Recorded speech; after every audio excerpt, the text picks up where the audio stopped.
Hi, everyone. This is Keith Koo. I am a parent in the Chinese Immersion Parents Council of Fremont and a former trustee. I'm joined today with Julie Fan, our current president, and Brian Lee, our former president. And our special guest tonight is Dr. Michele Berke, who is a sitting Fremont Unified School District board member, but also now running for, in our new format, she is running for re-election, but in specifically District 5. Welcome, Michele. Thank you. Thank you for hosting this tonight. So thanks for being with us. And the first question we have for you, well, it's not really a question, is why don't you give us a little bit of your background? We feel like we know you already, but why don't you give us your background and who you are? Thank you. As you've already mentioned, I am a sitting Fremont Unified School District Board trustee and I was appointed to the position in 2015 to fill the seat that Lily May had left because she went over to City Council. And then in the 2016 election decided to run for the seat. And so was elected and have been serving almost 6 years. In January, it will be 6 years. I think my most important role is that I'm a parent of a current FUSD student. My child is a junior now at Mission, and he has been in school, obviously, since kindergarten here in Fremont. We've lived in Fremont for over 17 years. And then the third thing I think I would like for everybody to know about me is that I am a credentialed educator. I have a multiple subjects degree credential as well as a credential in what's called Ed Specialist, Deaf, Hard of Hearing. So I work at the California School for the Deaf, and for many years I was the data and assessment person there.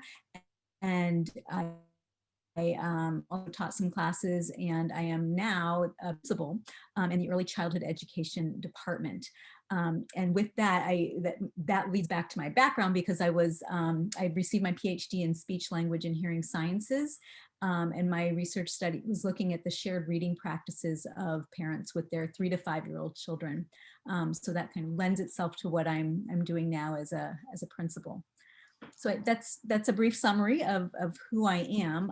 I did want to add, because we're talking to a specific population, my mom emigrated to the United States, so I'm first generation on her side.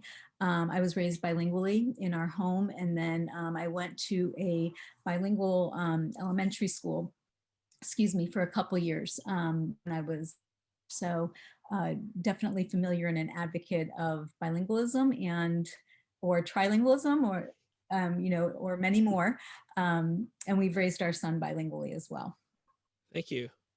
Yeah, thank you for giving us your background.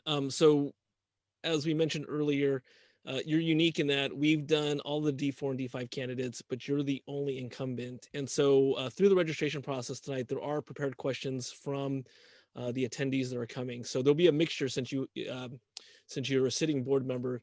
And so the first question is a mixed question. One is what motivates you to be a trustee, but also there had been some thought, and so you can clarify this, that you were not going to run for re-election this cycle. So obviously you are. So why don't you take a moment to clarify whether you were or you weren't going to run, and then what continues to motivate you to be a trustee? Thank you. I actually might start with the motivation first, and that started when I was a parent volunteer at my child's elementary school. I was school site council as well as on the school association, which was their version of PTA.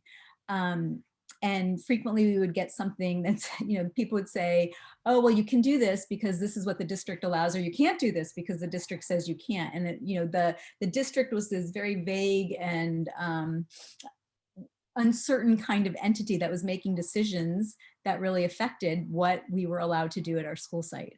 And so, feeling like I was, closest to the students and what would affect students, it seemed like, this vague thing up here was making a decision on our behalf. So that's how my curiosity got piqued. And then one day learned that there was a position available because of Lily May's moving over to city council. And I thought, well, I've always wondered, what is it about the school district that, has this kind of broad policy making ability? And so I don't know if anybody remembers, but there was a lengthy process of 9 of us being interviewed for the seat at that time. So I was selected from the 9, and I think part of that was because of my involvement in schools, because of my educational background, et cetera. So I was honored to have been selected. So fast forward to this current cycle and the transition to the trustee area. What motivates me, and it still motivates me now, is that I want what's best for our students. As a parent, as an educator, I think I bring a unique perspective. What makes me very unique is I'm a current parent. So whatever challenges you and your children are facing are exactly what our family is facing with, especially now with the pandemic, but even all through. I mean, there's been a recent, conversations about AP tests. Well, my child is going to face that same challenge that everybody else is facing. So I have that ability to kind of see from both perspectives. So when people are saying you weren't going to run, what I had said was I'm reconsidering whether or not to run. And part of that was in honor of the trustee area, how that was going to play out. And what motivated me to say yes is that we're a unified school district.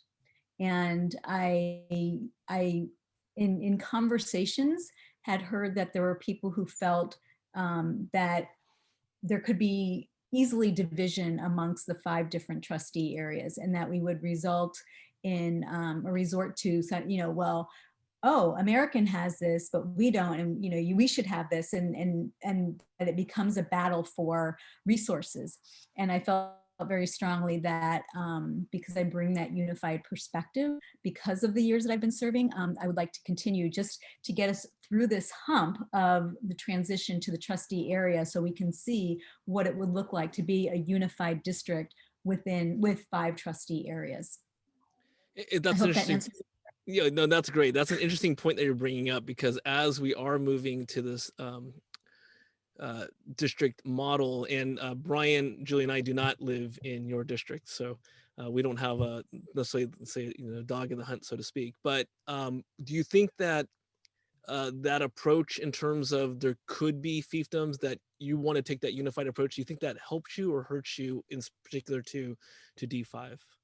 Because the parents that are listening from D5 are the ones that are going to make the decision.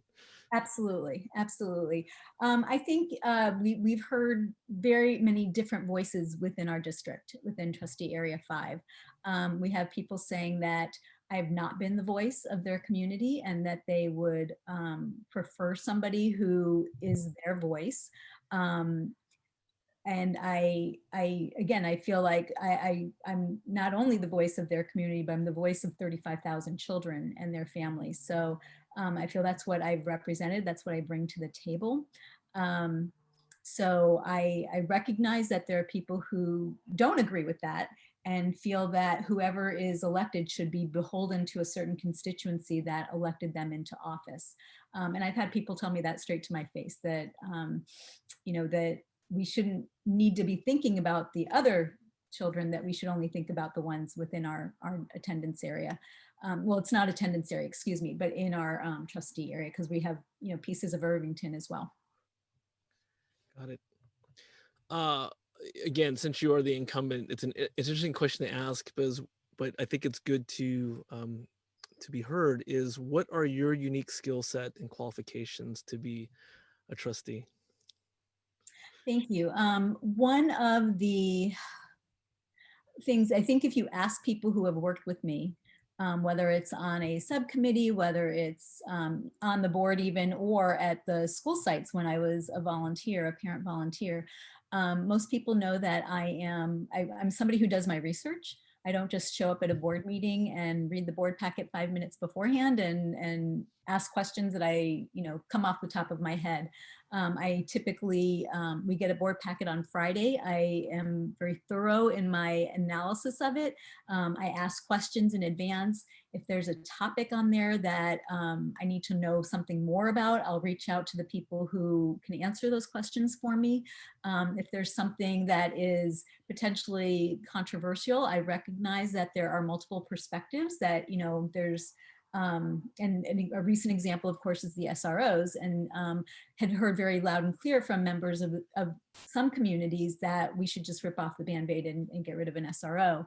But I wouldn't do my due diligence if I didn't reach out to staff members and ask them what they were thinking about the SROs, and reach out to parents and ask them what they were thinking about the SROs. So I was able to, and that's something that I'm known for, is to go out and ask those questions and just to listen to people who might have a different perspective than the one that might be the most vocal, as an example. So that is a trait that I bring to the table. Again, because of my background as an educator, I have that perspective of what it's like, especially now in COVID, to see how difficult it is for our students and their families to cope with with Zoom, to cope with the focus or not focus. I would say that this fall we're doing a lot better than we did in the spring. And here again, the frustrations that parents were experiencing last spring, I experienced those too. The improvement that I've seen in the fall, I have seen that too. So I think that's a very real and valid reason why somebody like me would make a good, or continue to make a good board member. Thank you. What do you think are the specific challenges facing FUSD currently and going forward? Easy peasy. Um, I also have a sense of humor, so I guess that's, if that hasn't come through yet. So the challenges are myriad, unfortunately, and I would say the biggest challenge that we have that really underlies every other challenge we have is finances. And we are going through budget cuts. We have for the last couple of years. We have the pandemic, and we know that the state economy is not doing as well as it had been anticipated a year ago, and that affects our budget. And we have rising costs. Presumably when we, let me back up, even if we didn't have the pandemic, we would have rising costs. But now with the pandemic, we are going to have to encumber a lot more costs because of simply needing to make sure that we have the PPE, making sure that whatever space we're providing for students, should they return to school, is going to be clean in between, every person's contact with a certain area.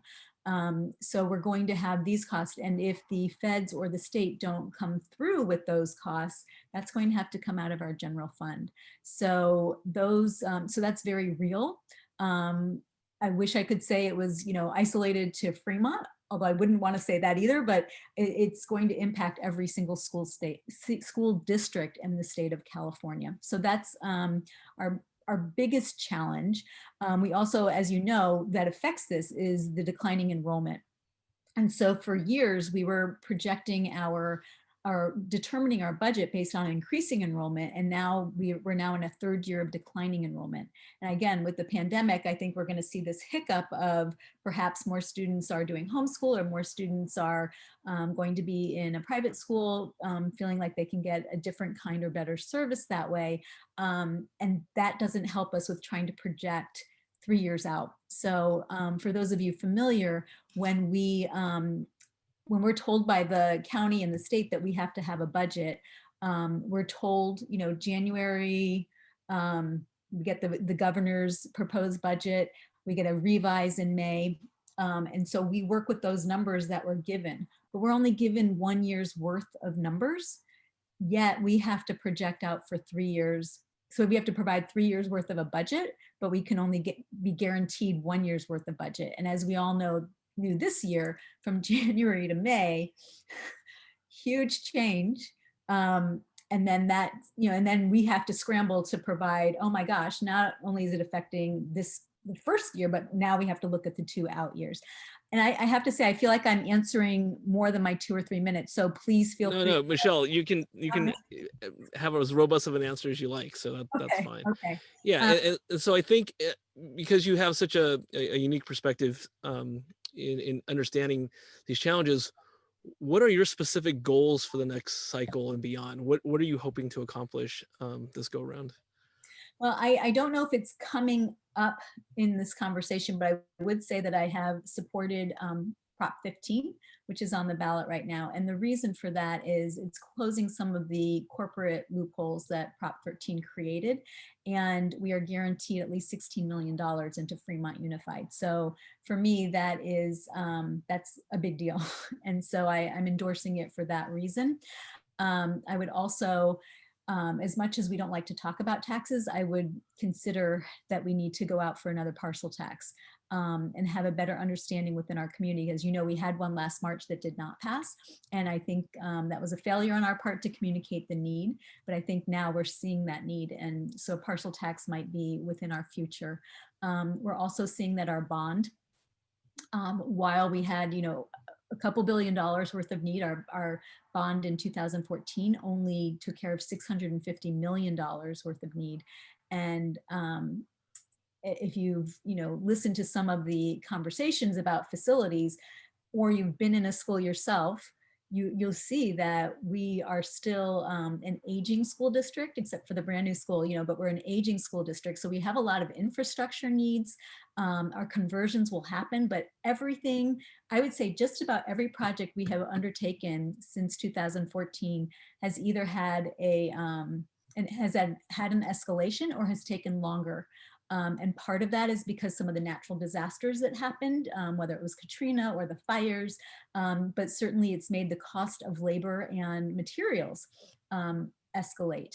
It also has mean that there's been delays from the state DSA, the Department of State Agriculture Architecture, and they tell us, they're the ones that put in the codes. And so after, for example, a fire happening in Northern California, well, now we have to have certain building codes that we have to follow in case of a fire. And I'm just using that as an example, but what ends up happening then is whatever plan we may have had approved, if it hadn't started, we have to go back to DSA. And so that's been taking a lot longer in the process. And then you have these cost escalations in the process. So,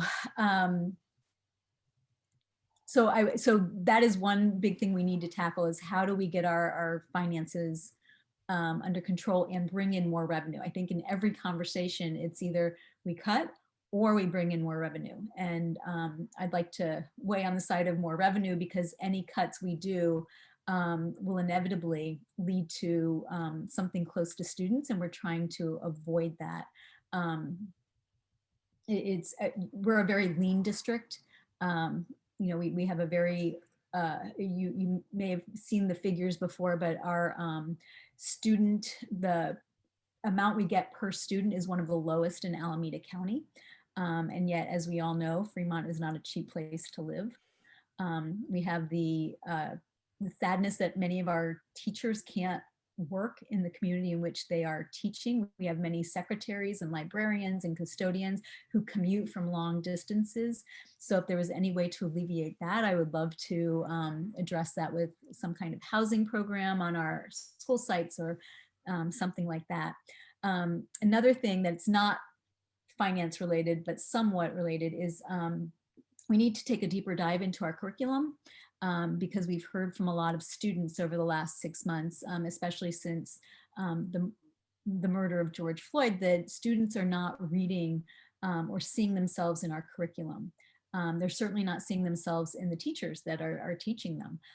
So we need to address that. There is systemic racism in our educational system, and what does that look like? So is it just changing the core novels, which is a good start, and we must do that for English classes and reading a variety of authors and voice. But we also might need to think about, how does that dovetail to the other classes? I mean, just because I'm teaching math, does that mean that I should just ignore that there might be voices that are racist in our math curriculum. So we need to look, we need to do a deep dive across the curriculum, I believe. And I think that in science, for example, we can bring the multiple perspectives of a given scientific experiment to help our students understand that there is not just one way sometimes to look at things. And I would, I often use the example of our fourth grade missions, our missions program, but we're required by the state to teach the missions in fourth grade. We typically teach it from the oppressor point of view and how wonderful it was that we set up these missions throughout California, and we celebrate that. But we forget to take the perspective of the indigenous people who are living here, and we're not so happy about people taking their land and their resources and basically enslaving them. And so I think our students need to see that voice as well as the voice of our typical curriculum, if you will. Okay, thank you. Just to follow up earlier when we were talking about generating revenue, do you have a plan or ideas on how to increase the revenue of the district? Well, as I mentioned, I think it means a parcel tax. And we're homeowners, so it's like, oh, a parcel tax. But here again, Fremont is one of the, we have a $73 parcel tax right now. Many of the other districts to whom people often compare us, Cupertino, I think Palo Alto, they have parcel taxes that are about $2,000 or $3,000. And I'm not specific on the amount, but many, many times more than what Fremont FUSD gets from our parcel tax. And I'm not saying that I want us to have a $2,000 parcel tax, but what we were asking last March was about 296, excuse me. So, I think we need to look at ways in that regard. We also need to think about, I was just talking with another parent about this the other night, partnering more with our business community in Fremont. Obviously, we're on the edge of Silicon Valley. We have a lot of great businesses. We have the Chamber of Commerce that is very, very active here in Fremont. And I would suggest that we look for ways to partner for internships, to partner perhaps for grants that we could do. And especially for our MVROP program, I think there are ways that we can be creative in working with our business community here in Fremont. Michelle, let me ask you this. On the parcel tax measure, last time it failed. What do you think is the reason why it failed, and what can we do different this time to improve the chances of passing? Yeah, thank you. I alluded to it a little bit. I think we didn't do a great job of communicating the need. That's part of it. So we also probably started a little bit late in the game, and that has to do with, marketing. I mean, really, it gets down to, did we market this appropriately? And we were, I back up and say that the committee worked so hard to get this, get it passed. And we were really close. I mean, we did have a simple majority, but we didn't have the 66% that we needed. So I think with more marketing, earlier marketing, that would be a way for us to get the message out about why this is so important. I don't think that, again, not a criticism of the community, the committee itself. They worked really hard, but I think it's just the timing, the advertising of it. We need to do a better job of that. And I was on the committee, so I could see internally and externally when I was talking with people, they'd say, I don't know about Measure L. What is that? So obviously we didn't do a good job of communicating with our community. Yeah, and to follow up, I think it also is back to you're giving an explanation on how the previous bond turned out and how it didn't actually cover all the needs. It was already short on the demand, and then for what it was slated to do in terms of the junior highs and those going over budget, which you've explained, it's hard to sell another bond or parcel when the public thinks that the funds were not used as they were intended. So I think that goes back to the marketing. Yeah, and that's interesting that you bring that up, Keith, because I think that, or not I think, what I know is that We've never had a negative audit on any of our bond programs and the partial tax. I think coming up next week at our board meeting, we have the Measure I, the partial tax that we do have there. That oversight committee is going to be reporting out.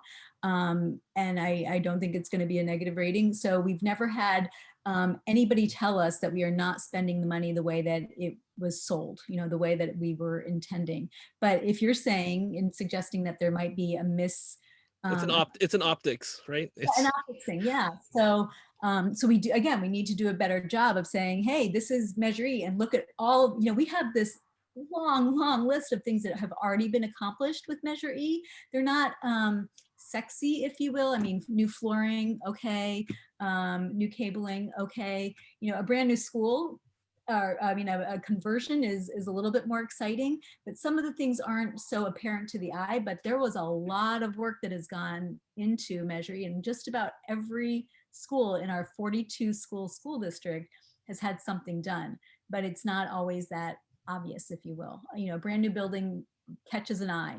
A new tile in a floor, maybe not so much, but I think showing that long list of things that have been accomplished would do us well. Thank you. So in your contest, there's other candidates, and everyone's been very politically correct, but how would you differentiate yourself or set yourself apart from those you're running against?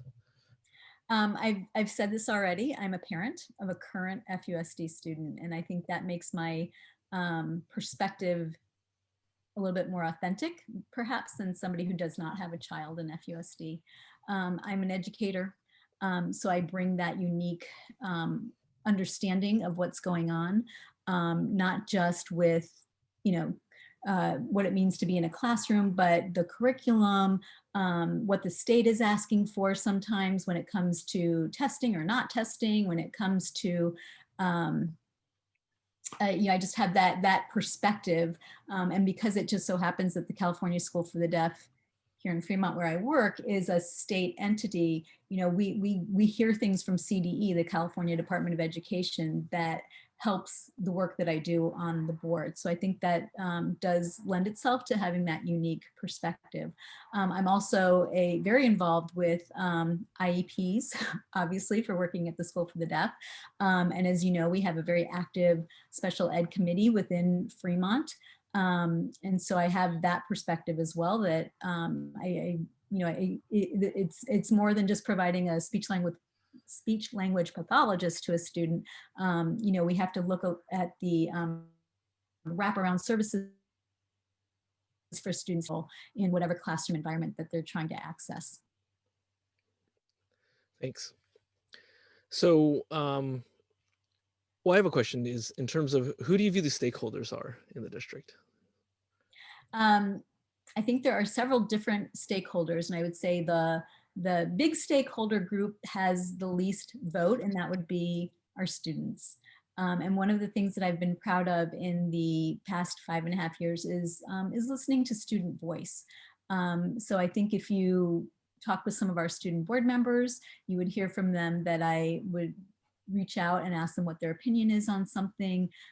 Just yesterday in one committee meeting, I asked if one of our students, who's a student member on that committee, if they could perhaps be the co-chair or the vice chair of that committee. So really trying to empower our students, and at the same time needing to listen and learn from them. And so this past summer I participated in listening to the student panels that occurred. There were 2 at Mission and 1 at Kennedy that I participated in, and really learned from them about what their experience has been, whether they're alum or current students, regarding mental health and microaggressions. And it was there that I was kind of thinking about it, like the stakeholders are this tripod of FUSD. So we have the students, we have the parents, the community, and we have the staff members. And all of them in some ways are, sometimes there's tension, sometimes there's a good balance, but they're very much a real part of FUSD. What we also have that isn't as obvious is that we have a lot of community members who don't have children in our schools, and yet they might use our facilities, they might use our track and field, or they might come onto the basketball courts. And so recognizing that we need to be good neighbors. We don't want things happening at our school sites that are going to upset neighbors. And so, you know, being cognizant of the fact that the community is not always an obvious stakeholder, but they still have an investment in what happens in our schools. Thank you. And we agree. We think the students' voices are often not heard, but we also think that the parents' voices often aren't heard or dismissed. And I don't know if it's the way that the interaction with the district goes, or the way that we as a parent community come in front of the board or come in front of staff. But yeah, we often think that our voices aren't heard. How do you think we can improve that? I'm sorry to hear you feel that way, because I think both of you, Brian and Keith, know that when you've reached out and wanted to meet with me, I have certainly made the time to do that. In pre-pandemic times, it was meeting just down the street and you know, and talking about the issues that are of concern. And I have always sat down with people who have reached out and said they wanted to meet. In previous years, we have had coffee talks, which was one of the ideas that I initiated when I first came onto the board. So one time I set myself up at Mission Coffee with a little sign that said, "School board, come talk to me." And we advertised it, but unfortunately we didn't get a large turnout. But each of the board members tried to do this in a different attendance area. And I think we need to, again, just pursue that. And maybe it will be easier with Zoom. Maybe it's the idea of getting into your car and having to get somewhere at 7 p.m. Is just too challenging sometimes. But if we can do something like this, it makes it easier for people to access. Another possibility is maybe, and Superintendent Kamick just started this when he came on board. He had forums with each of the attendance areas, and he had a board member help facilitate those forums. And those were opportunities. In this situation, it was for him to get to know the community a little bit, for us to introduce him so that people could see who our new superintendent is. But I could see that expanding out to be more inclusive of parent questions and answers. Maybe we do something by topic area. So we talk about, for example, the curriculum, and we give a little synopsis via webinar of what the topic is. And then we have, people can watch that at their leisure. And then we come together for a live Q&A. So I think with Zoom, and you may have heard me say this before, that with some of the adversity that we've been experiencing this past 8 months, we have some opportunities. And I think Zoom might provide us with an opportunity to have a better reach out to our parents. One of the things that I've experienced as a board member is, we get a lot of emails. Are we frozen?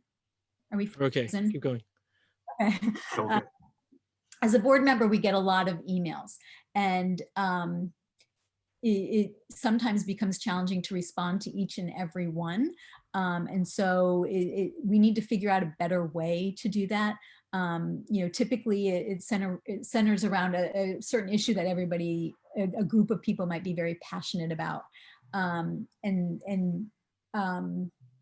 And I've tried to respond, and sometimes there's just so many that I have an automatic message saying, I am reading your email. I just can't respond to every single one that I'm getting on a particular topic. But if there's a way to manage that a little bit differently, I'd be definitely open to suggestions. Thank you. And let me reframe the question and clarify the question, because I want to make it clear that certainly for myself and Brian and other CIPC parents, when we've wanted to speak to a board member one-on-one, virtually all of you have always made yourself available, especially you, Michele. So there's no question in that. I think the question around dismissal or dismissive and not targeted only at you, it's more of a district-wide thing. So when it came to the Grimmer parents last year who felt like they didn't know that they were going to get moved to potentially another school, so that was a group that's like, how did we not know about that? How did that affect us? And how come we didn't hear about that? Or when, for instance, the CIPCF, when we were talking about junior high school, and the coordinator at the time had not brought it up to the board in 2 years, but she said every month, oh yeah, the board knows about it. It's on the agenda, but it never made it to the board agenda. we have these discussions either with district staff or with board members, and now we've learned, so yes, we do have direct access to you, that we have to make that happen. But it seems like when we have to make that happen, it's again not directed solely at you, Michelle. It's the lack of trust that breaks, right? Because it makes every conversation difficult.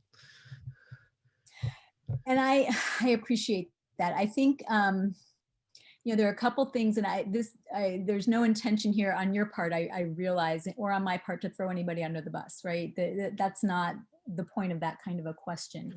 I think what happens sometimes is, as a board member, and I should only speak for myself, as a board member, I want to hear from frustrated people, but also from happy people. So send those happy emails as well. But we want to hear from people. And at the same time, in some situations, there are processes that have to happen. And so we try to stay away from it because there might be a situation where something is going to come to us that we're going to actually have to vote on.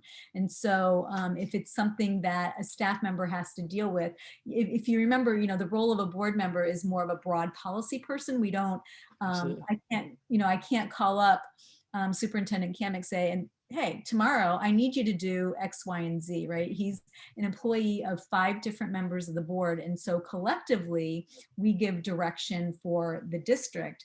The superintendent carries that out.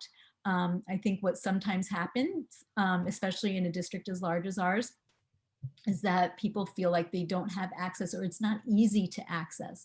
Our website is unwieldy. Sometimes, and even myself, sometimes trying to navigate things, it's like, what? I know I saw that here somewhere before, and now I can't find it. But I think in the case, like when you're bringing up a school population not being aware of a certain issue or detrimental to the potentially that would change the school dramatically, I would say there's no excuse for that.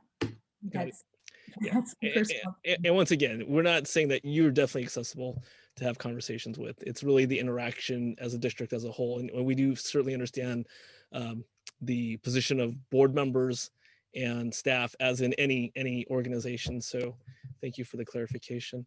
Right, and we always say that the board members are the most thankless job because you guys work so hard, and it's a very difficult position. So thanks you for acknowledging that. So another sensitive topic, loaded question, admittedly, is the equity question, because equity means different things to different people. So why don't we start with, what does equity in education mean to you? How do you apply that? And we get it, Michelle. We know that we actually do respect that you live by what you believe in. So that's the centeredness that you come from, but we want to hear it from you. Okay, thank you. To me, equity means opportunity for our students. And what I mean by that is taking down barriers that might prevent a student from having access to whatever it is that they want to achieve from their school experience. I should have printed this out. I always talk about it and I forget to print it out, but there's that graphic of 3 people of different heights who are standing at I think it's a baseball field, and there's a fence. And if they all have the same level of platform that they're standing on, that would be something that we would consider equality, but not everybody gets to see over the fence. The shorter person does not get to see over the fence. So if we're looking at equity, it means that we're providing a higher platform for the person who's the shortest, and they can see just as well as the tallest person who perhaps now has a lower platform. But I'm more interested in taking down the fence. I'm more interested in removing that barrier that doesn't allow, that prohibits our students from accessing whatever it is. So for me, that's important. What does that look like on the ground? What does that look like across a district that has 35,000 children? It's talking about ways that we, and again, here, and I said this in another form because I'd be really, really interested to think and see if there's any way this could play out. Again, with Zoom, is there a chance that maybe there's a course offered at one school that we have not been able to offer at other schools, but there's an interest, but just not enough to fill to bring a teacher over to do that, or to, a full course load or whatever. Is there a way that through Zoom we could do something that students from one school could take advantage of a class that's offered at another? So I think, to me, that's breaking down a barrier. And that barrier would be the physical, I don't go to Kennedy, but I want to take advantage of that course at Kennedy. Maybe Zoom can help us break down that barrier so a student could take that course at Kennedy. So that to me is what I think about when I think about equity. It's about opportunity and taking down the barriers for our students to achieve what they want. And we also have to recognize that within FUSD, not everybody is four-year college bound. So we have some exciting programs in Fremont that, for people who are interested in the trades, for people who are interested in maybe a two-year kind of program. And I think sometimes those hidden gems are hidden, and we need to do a better job of exposing all the opportunities that we do have within our school district. Thank you. Going back to some of the challenges the district faced and listed on your campaign website, you talked about the student achievement gap as one of the problems facing us, or continues to face us. What do you think is the reason for the gap? I think it goes back to that fence that we haven't necessarily taken down the fence. It's really easy. And again, as I mentioned earlier, I was the data and assessment person at our school at CSD. And so it's easy. You get a piece of data, and unless you do a closer analysis of that, then you don't really have an understanding of, there is a gap. So we might look, if you all remember, the California dashboard, has the different color codes. So yeah, wow, we look great. We're blue and green in many areas. But we have subgroups of students, and I shouldn't say the subgroups. We have populations of students who aren't blue and green. And it's sometimes we don't take that deeper dive.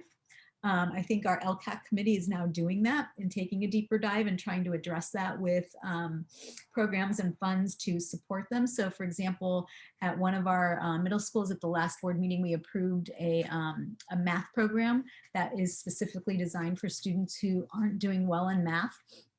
And we get that data from the California dashboard. So those are ways that we can close achievement gap. Another group of students that is woefully at promise but has significant challenges is our students with who have 504s or IEPs. And some might say, oh, well, there's students with IEPs or 504s. Well, that's not the answer. And because of that, I've listened to our program specialists within FUSD who've been very much advocating for an inclusive opportunities for students to participate in general ed curriculum. So the beauty of an IEP is that it's individually designed, but it also means that we can take advantage of opportunities for kids to be in gen ed classes. We've had pilot programs at some of our elementaries and at Horner, now junior or middle school, where students are provided those inclusive opportunities, and we're seeing some amazing growth. And I think that can be replicated across the district. So thank you. In terms of the challenges, the budget, is the perception that the gap is narrowing, it's static, or is it increasing? The achievement gap, Mm-hmm. I would say that we were on our way to doing better. And the state had even recognized us for doing better with certain populations of students. I would also say that once the pandemic hit, we saw disparities all over again. And part of that has been technology resources. Part of that has been, support for some students at home is simply not there because parents might be working, families might be essential workers, etc. I know the district has done an admirable job of reaching out and making sure that every single student has some kind of device. Where we need to catch up is with hotspots to make sure that everybody has a hotspot who needs one. So I would say that it was one of those things where we're taking a step forward and we're taking half a step back right now because of the pandemic. I think that we would be kidding ourselves if we thought that we would come back to an in-person instruction model, and that we would not have experienced any kind of learning loss. I'm seeing that with the students that I work with at CSD, and I would imagine the same is going to happen in Fremont. We have to figure out ways to analyze that. What are we going to do when we figure out that some of our students really did suffer during the pandemic, during the shelter in place? And how are we going to alleviate that stress, not just for them, but for the teachers who are working with them, for the families who, who need to support them. We need to think very, very differently about how to address it once we are able to be in person with our students. It's tragic, to see some of the changes in students' engagement through Zoom. Thank you. So wrapping the concept together, referring back to the optics we discussed earlier, prior to lockdown, many parents throughout the district feel that there's actually a trade-off between narrowing the gap and then having programs taken away from certain schools, right? And particularly in D5, I think what comes up often as one example was the whole zero period discussion that comes up over and over again, and sometimes identified, I think incorrectly, as a band, because we know that it also affects the immersion programs. And so when you think about narrowing the gap and the perception the optics parents have that we're trading off other successful or what have you programs that are empowering students, it becomes a very sensitive issue. So I don't know if you want to clarify your position or state your position on these as it relates to equity. And again, I'm always speaking from experience because we all have a shared experience in zero period, but it could be other programs throughout the district as well. So I think, it's interesting when this first came up about zero period. We heard from parents and students in other junior highs who said, we would like to have that. There's no zero period at the other schools. We would love to take advantage of that. We would love to have 2 electives offered to us. So there are, it was created for a reason. And sometimes when something is established for in history, and then we have to go back and look, what was the reason for that being established in the first place? And does it apply still today? So I'm comfortable with the status quo of what we have right now. I would say, Keith, probably both of us were, we heard the other day in our immersion task force meeting that there's a possibility that when Hopkins converts to a junior high, a middle school, that there might not be enough space for all of the immersion kids. And what does that mean? So that would make that whole zero period for the immersion students moot if they had to move to a different school. So if people are expecting that, we need to address that in advance. I would hate for us to be reactive, but with Hopkins conversion a couple years away, I think that we have the opportunity to be proactive and see how that applies. If zero period is something that is attractive to other schools, then we need to look at other schools and say, this is what's been successful at Hopkins and here's why, and can this be replicated if there's the desire in the other attendance areas?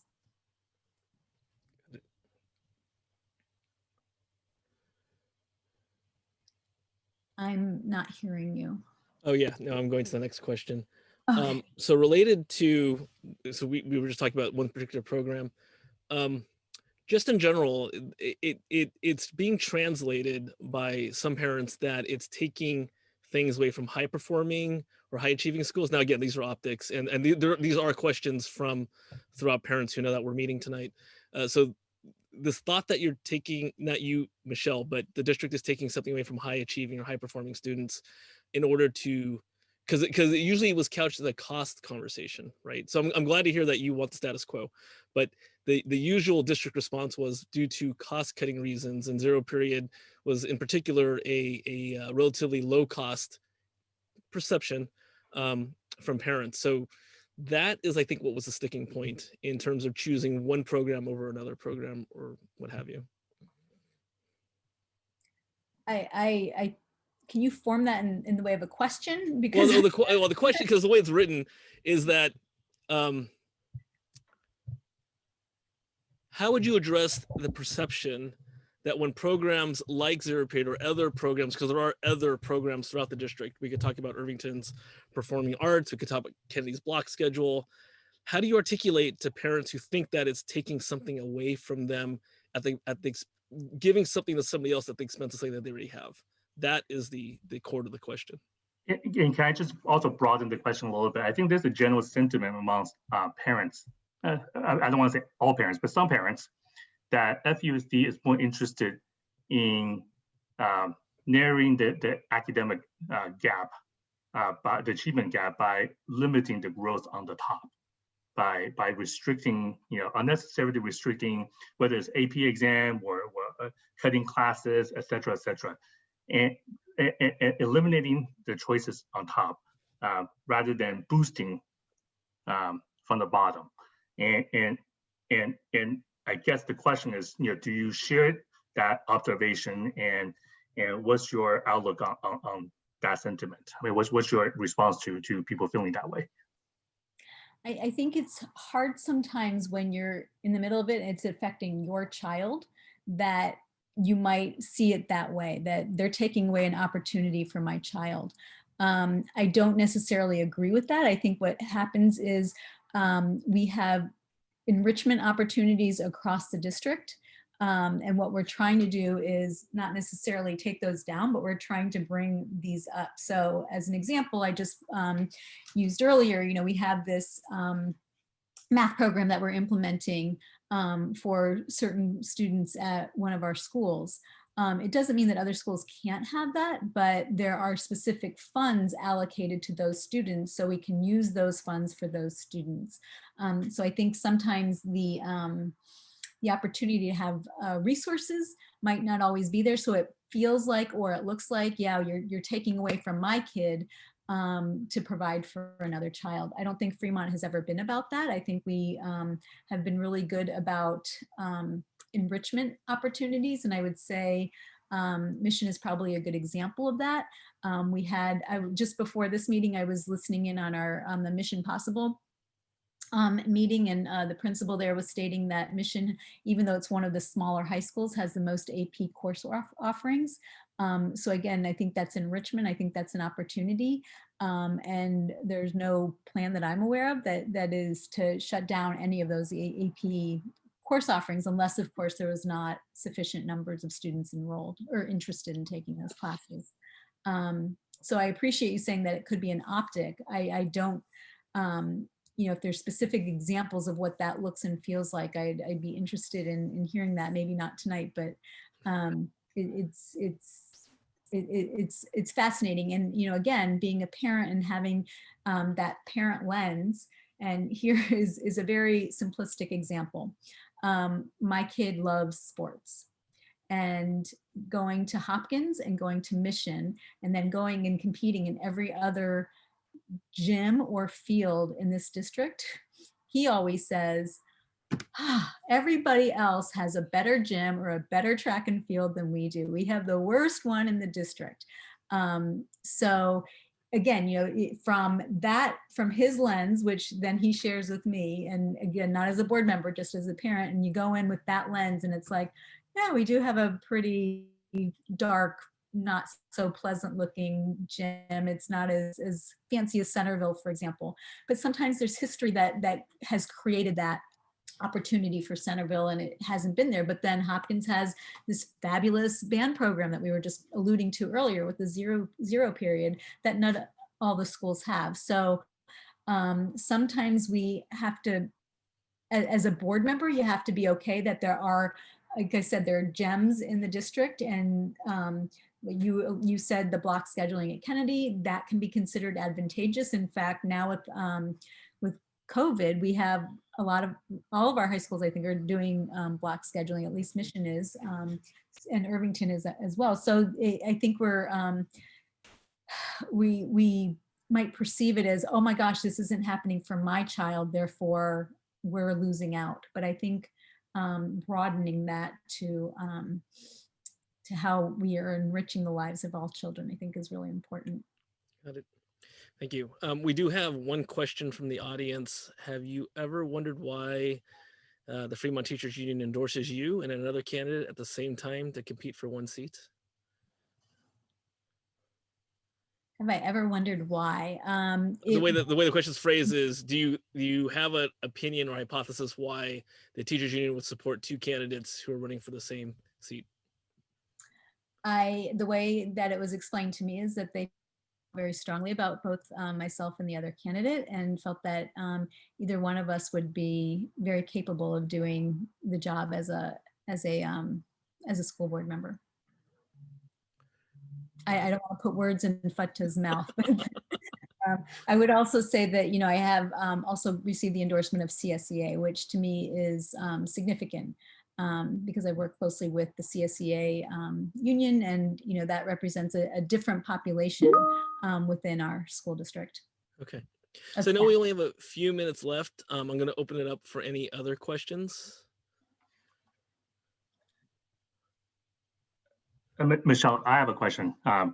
You know, and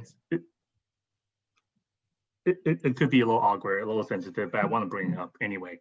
When you were talking about systemic racism earlier, you know, the incident that rocked our program last year, 2018, was the racist attack on the program from some members of the community that were write up by a false rumor that we were trying to kick out the non-immersion students, which is not true, but it spread like wildfire in the community, and it was very unfortunate. There was something that you said actually at a board meeting that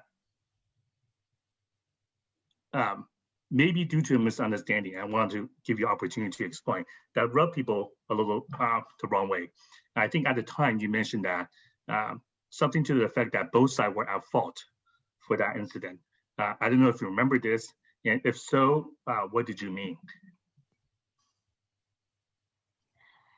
You know what? That sounds like something that our president just said recently at a rally. So I don't know. I wish I had more context.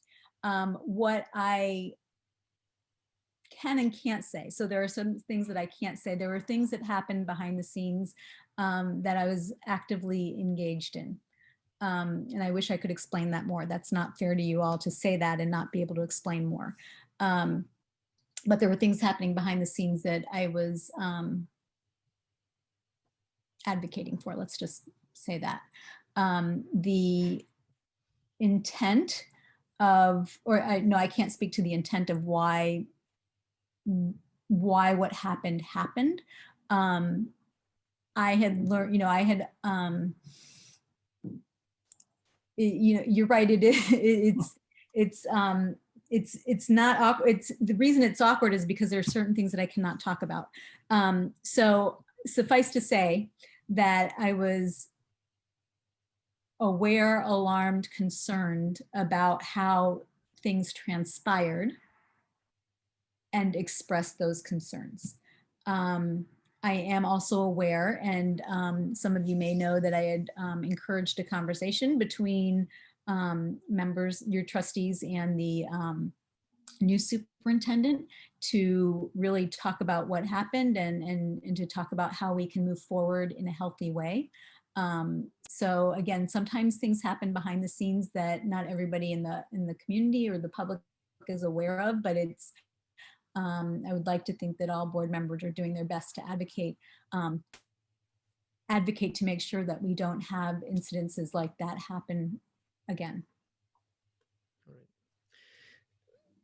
Brian, anything further? Or, I mean, I think so. Michelle, thank you for your time. I do want to say thanks to you and Larry Sweeney for being consistent advocates of the program overall, and that we do look forward to the expansion of SDI and MIP and being very active and thriving members of our education community. So once again, this is our Chinese Immersion Parents Council of Fremont. I'm Keith Koo. I've been moderating tonight, joined with Julie Fan, our current president, Brian Lee, one of our former presidents, and Dr. Michele Berke, our sitting Fremont Unified School District board member and running for D5. This video will be available shortly. And Michelle, how do they find more information about you? Do you have a website? I do. It is Berke, Berke, for Great Schools, FORGREATSCHOOLS.org. And on there is a way to contact me if you have direct questions. I think many in our community also have my phone number and text, so feel free to contact me that way. And there's a Facebook page as well, also Berke for Great Schools. And just as a heads up, I am leaving town tomorrow, so I might not be able to respond to questions as immediately as I typically do, but just I'll be gone for a couple of days. Understood. And is there anything else you'd like to say before we sign off tonight? Again, I want you to know, as a current board member, I take my responsibilities very seriously. I wanted to thank you all for your for putting this together. You know, in years past, we would all be in the same room and we'd have an opportunity as a candidate to make connections with people through in the audience. And so this is definitely a challenging time. It's definitely a different way to run a campaign.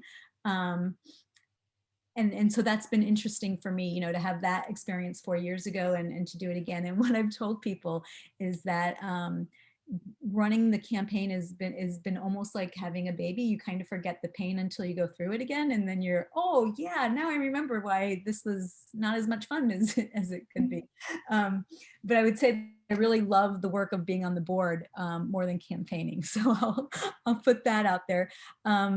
What I've said before and what is heartfelt is I am you as a resident of Fremont, as a parent. I'm educated, you know, I'm an educator. I was raised bilingually. My mom was emigrated to the United States, so I'm first generation. So I believe that experience in and of itself makes me a very unique package. So I believe that what I bring to the table makes me uniquely qualified to continue to serve on the Board of Education. Thank you all for your time. Well, thanks Thank you, again. Michele. Thank you, very much. Michele. And just really quick, because I mentioned you and Larry on our task force, but also Diane as well for approving our expansion. So thanks again, and have a good night. Have a good trip, Michele. We'll be thinking Travel of you. safe. So Thank you take very care. much. Take Bye-bye. care. Bye, everyone.